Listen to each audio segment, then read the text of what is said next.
Hello everyone, welcome back to the channel. I'm back here at Ciocca Ford of Lawrenceville in Lawrenceville, New Jersey to check out this brand new 2024 Ford Explorer XLT 4x4 in agate black with an ebony ActiveX interior.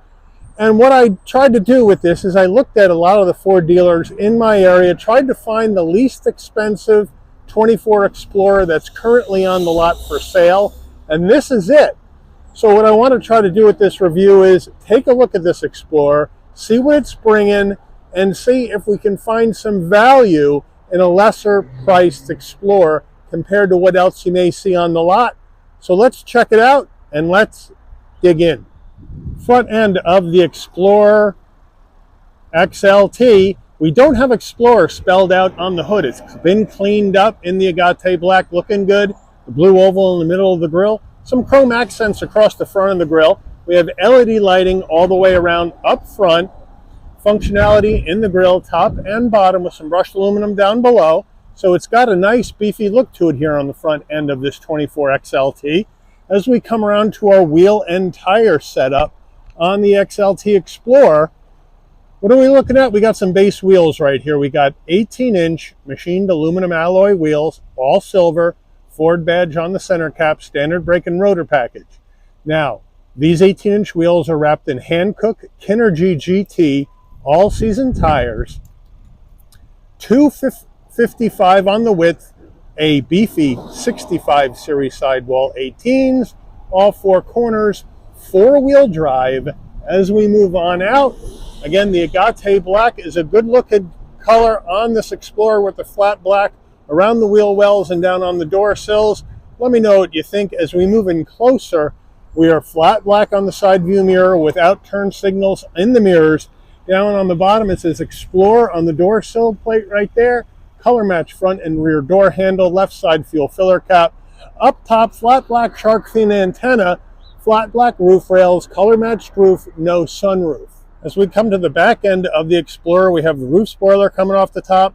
We have the wiper down below on the glass, the Ford blue oval in the middle, Explorer in chrome trim on the back, XLT on the left, four-wheel drive on the right.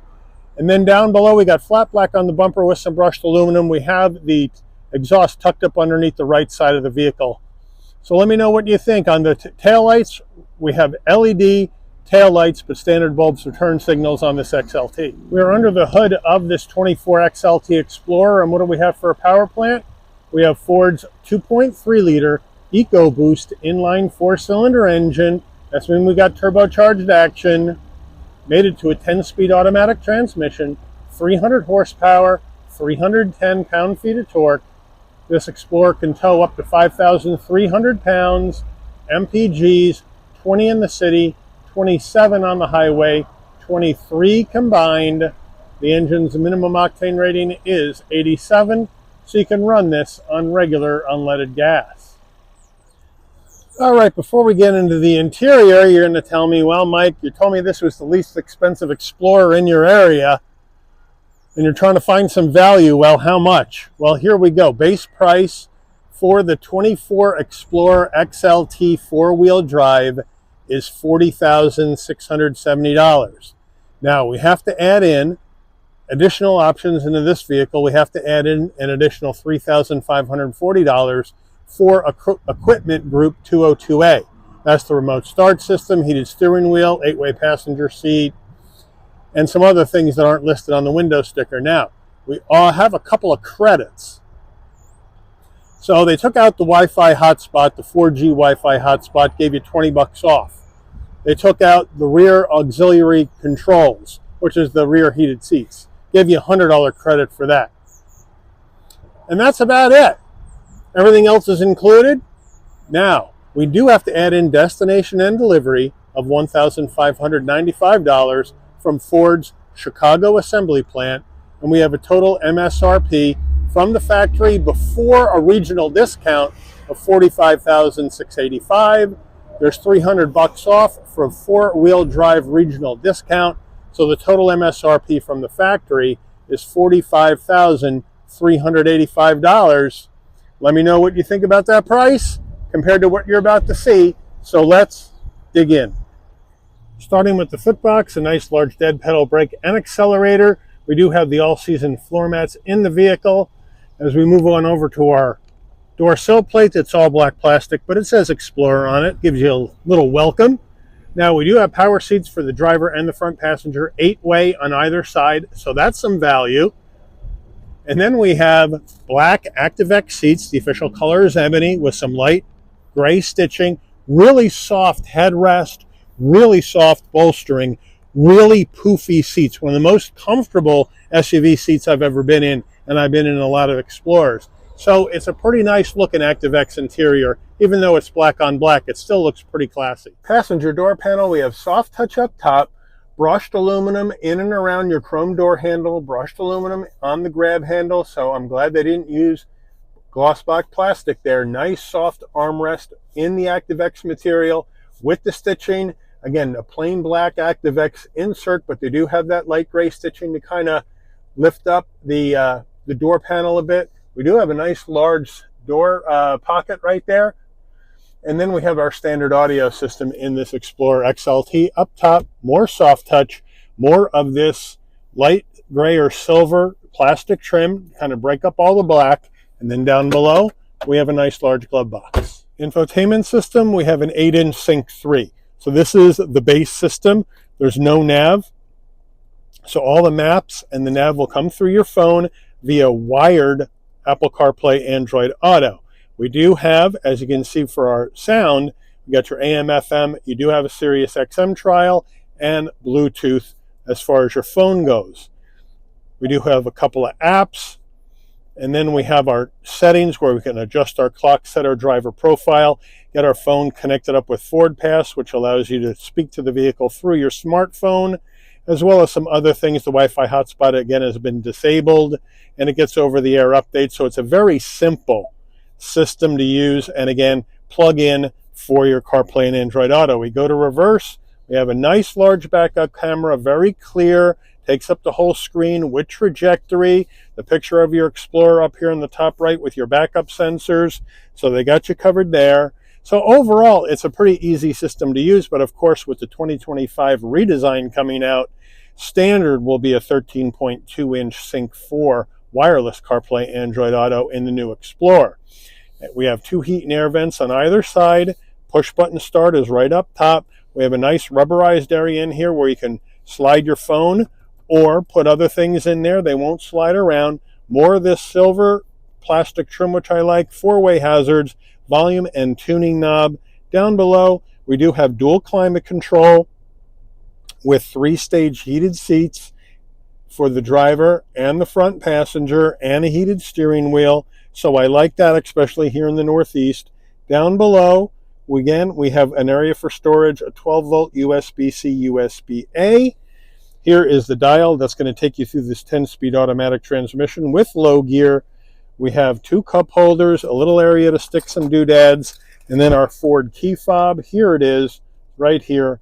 Lock, unlock, remote start, pop the tailgate, panic button, Ford blue oval on the back. We also have our drive modes, which we'll take a look at when we go through the dash. Engine auto stop start on off, traction control off, hill descent control. We do also have an electric emergency brake, and then your auto vehicle hold on or off. In this area here is an area for storage, but if you did have a wireless charging pad in here, it would go right here, but this one does not have one. And then we have a soft armrest with the stitching, again in that black ActiveX material. Nice area for storage, and another 12-volt. Explorer steering wheel, we have a nice, this is also ActiveX with the light gray stitching. Looking good, nice 10 and 2 notches. Ford badge on the horn button, some more of this brushed aluminum trim to lift up the wheel. We do have a round bottom wheel, but I have plenty of room to get in and out of this Explorer, no problem. On the left, you got your cruise control settings, volume, and then on the right, you have your telephone voice commands and controls for the digital portion of your dash. We don't have any paddles. Now on the left, you got your adaptive high beams and turn signals. On the right, front and rear wiper. The rear wipers are operated with this little switch on the back here. And not my greatest setup, but that's how they have it done here. And then over here on the left side of the dash, we can pop the tailgate. We can adjust our headlight controls and our fog lamps, brighten dim the dash, and we do have a manual tilting and telescoping wheel. So Ford had you covered there. And then here is our dash. We have that analog digital combo. We have analog gauges for our speedometer and tachometer. Then we have a 7-inch display in the center. So let's check out our drive modes. So we have normal, slippery, trail, deep snow, and sand. And if we come back the other way past normal, I wish they'd just spun all the way around. We have tow haul, and we have a sport mode, and we have an eco mode. So there are a lot of drive modes here in this XLT, which again is some value here in this vehicle, considering some other lower trim level vehicles from other brands don't have many drive modes at all, namely Chevy Traverse. Overhead console, we have a spot for our sunglasses right there. We have non-LED lighting in here if you want your dome lights to come on and off when you close the door. Everything here remains off. When you open the door, lights come on, close the door, lights go off. Standard rear view mirror with auto dim. No roof to speak of, so we'll go right to our sun visor with vanity and a light. And does it slide? Yes, it does. Getting in our mid-row captain's chairs, I have the seat set for my driving position. Nice and easy to get in. Plenty of room with the big boxy shape. I'm in, plenty of room for my head, knees, and shoulders at 5'11". Black ActiveX all the way down, seat pocket behind the driver and the front passenger. In the back, though, command center action, not much going on here. Now, they killed these rear controls to save you some money, but come on. It just looks like they left something out. That looks a bit cheesy, but we do have two USB-Cs and a 12-volt back here, as well as a panel here, which you can pull out for your cup holders. So they got you covered there. Now, back door panels, same as the front, same use of materials, same vibe. So here's our front door panel looking good. Here's the back door panel looking the same. Captain's chairs, nice and comfortable. Nice ActiveX material, again in the ebony, with the insert design and the stitching. Really poofy, really comfortable. And look at those beefy armrests. And when I'm looking at other brands and I think the armrest is too skinny, and I say on the video, look at the Ford Explorers, well, look at that. You can fit a lumberjack's arm on here. So they got you set here in the mid-row. Very comfortable. And I have my heat and air vents, in case you're wondering, in the ceiling next to my lighting on either side. So I got the heat and air, I got my USB-C, I got a 12-volt, and my cup holder. So I'm in pretty good shape back here in the mid-row. Getting in row number 3, we come to our mid-row captain's chair, and on the back seat back, there's the button. You just pull it, slide it forward. You don't get much of room to get in, though. So you got to climb on in. So here I am in row number 3.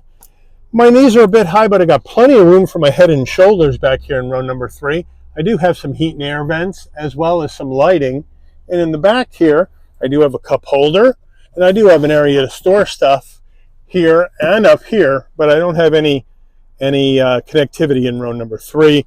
I'll have to go plug in up front.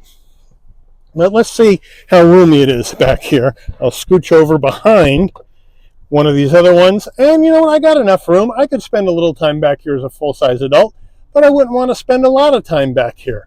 So basically, smaller adults and kids here in row number 3. But again, the 6-passenger configuration, 2 up front, 2 in the mid-row captain's chairs, and 2 in row number 3. Let me know if that's enough, or if you would go with your 7-passenger configuration and go with a bench in the mid-row instead of the captain's chairs. Getting in our cargo area of our Explorer XLT, you can pop it from the dash or from your key fob, or you can come to the back, and right by the R in Explorer, there's a little triangle. There's a button. You hit it. Nice electric assist on the way up.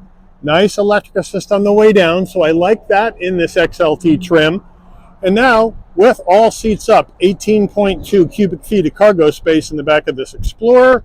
Here are the carpeted floor mats right here. Underneath this, we do have some extra storage, as well as some extra storage underneath this little side pocket. So they got you covered there. We do have some lighting. We do have a 12-volt. So they got you covered there. Now, To get the third row down, we first must lower our headrests. There we go. And then the seats will go down. And you gotta lower the headrests and the seats will go down. There we go. All right, so let me know if you're gonna have those third rows up or down.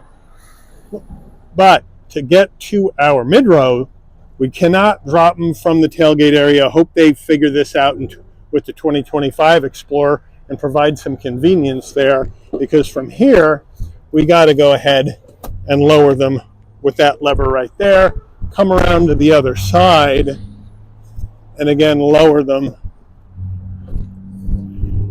using this lever right here, but they all do go flat. And now, with all seats down in this big square shape, you're looking at 87.8 cubic feet of cargo space in the back of the Explorer XLT, and that's a competitive number here in this segment. Window sticker on this Explorer XLT, we'll zoom on in. 2024 XLT. Standard equipment up top.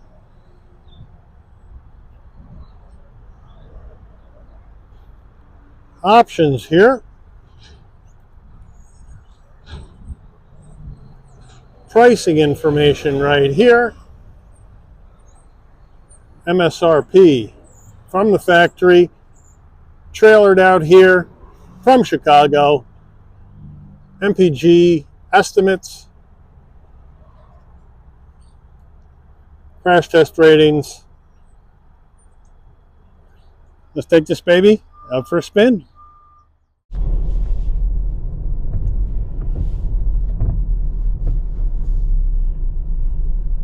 All right, so we're out on the road here in this 24 Explorer XLT. In black with black interior. Tried to find one to keep the price down to see if we could find some value in a Ford Explorer, because honestly, the Ford Explorer, pound for pound, is probably one of the most expensive, or I guess trim by trim, one of the most expensive three-row midsize SUVs out in the market. But yet Ford still sells a lot of Explorers, so there's a lot of people that love Explorers out there that buy them, no doubt about that. And so before we actually get started with our discussion, I do have plenty of visibility out the windshield, side glass, side view mirror, rear view mirrors, no problem. Blind spot monitoring, cross traffic alert, lane keep assist, all that jazz through the Ford Copilot 360 that's in here. It is going to take care of you as far as the safety tech goes. So that's a good deal. Now the XLT four-wheel drive is 3 trims up from the base for 2024. But there are 8 Explorer trims in 2024. There will only be 4 Explorer trims in 2025. So they're cutting them in half. And the XLT trim will no longer be offered in 2025. They're not eliminating it, they're just renaming it to Active. So the XLT trim in 2025 with the redesign will be the Active trim. So you're going to have Active as the base, then you're going to have ST line, Platinum, and ST will be the top of the line Explorer now. So they're going to get rid of the Limited, they're going to get rid of the Timberline trim, they're going to get rid of a couple others like the King Ranch that just aren't selling, and they're going to slim it down, which I think is a smart move. But this 2.3 liter EcoBoost inline 4, most powerful inline 4 in its class at 300 horsepower and 310 pound-feet of torque. So there's value there. You're getting good horsepower out of this Turbo 4 in the Explorer. Right, this does have four-wheel drive, so that's a plus. This does have rear-wheel drive bias. So if you got a two-wheel drive Explorer to save some money, it'd be rear-wheel drive. Rear-wheel drive vehicles just handle better and drive better than front-wheel drive vehicles. So I think that brings some value there as well. And the seats are one of the most comfortable seats in its class, and I think that brings value, especially with the dual power, because in some other vehicles, some other brands, you may get a power driver seat, but you're going to get a manual front passenger. So the 8-way power for the front passenger, I think, brings some value there. But and we have heated seats, heated steering wheel, which I like, especially here in the Northeast. So that brings some value there. But it does fall short in the tech with this 8-inch Sync 3. It's an older system, and it's wired, and it's smaller, and they're going to correct that in 25. But if you don't care about that, that's fine. You got the push button start. You don't have a roof. If you wanted the roof would be extra by about $1,500-$1,600 for a twin panel roof in an Explorer, roughly. And you can get one if you want one, but that's a lot of money. So we'll take a look at our turning radius of just about 19.3, 19.5, somewhere in there, feet. So here we go. And it whips right around. No problem, even with the big tires on it. So let's give it a ride, see what it feels like.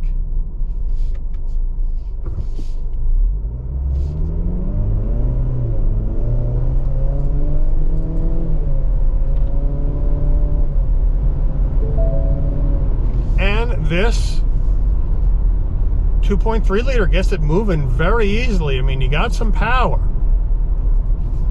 in this vehicle at 300 and 310, like I said earlier, and that's the best in class for a Turbo 4 right now in 2024. Of course, that's going to be outdone when the new 2024 Chevy Traverse finally hits sales lots, because that's going to have a Turbo 4 at 328 horsepower. So that'll be the Turbo 4 horsepower king whenever it comes out. Right now, late March, April is what Chevy's saying. Good handling in the corners because we're rear-wheel drive. One of the few mid-size 3-row SUVs at rear-wheel drive. So let me know what you think. $45,000 is nothing to sneeze at. That is still good money, strong money on an Explorer XLT, but this was the least expensive one that I could find in my area for sale. Let me know what you think. Is there enough value in this to make you think about Ford Explorer, or is it still just too expensive for what you get and you're going to go somewhere else? And there's plenty of somewhere else's to go, right? You have your Korean brands, Hyundai Palisade, Kia Telluride. You have your Japanese brands, Subaru Ascent, Honda Pilot, Toyota Highlander. Or you have your other American brands, Dodge Durango, Chevy Traverse. Let me know what you would do, how you would go in the comments below, and whether you think this is bringing enough value for a $45,000 price tag. But I do want to thank Ciocca Ford of Lawrenceville for allowing the channel access to this 2024 Ford Explorer XLT 4x4 in Agate Black for review today. I'd like to thank all of you for watching. If you enjoyed this vehicle, please consider giving it a like. Please also consider subscribing and turn on that notification bell so you'll never miss another Shabby's Rides video. And I'll see all of you on the rebound. Take care, everyone.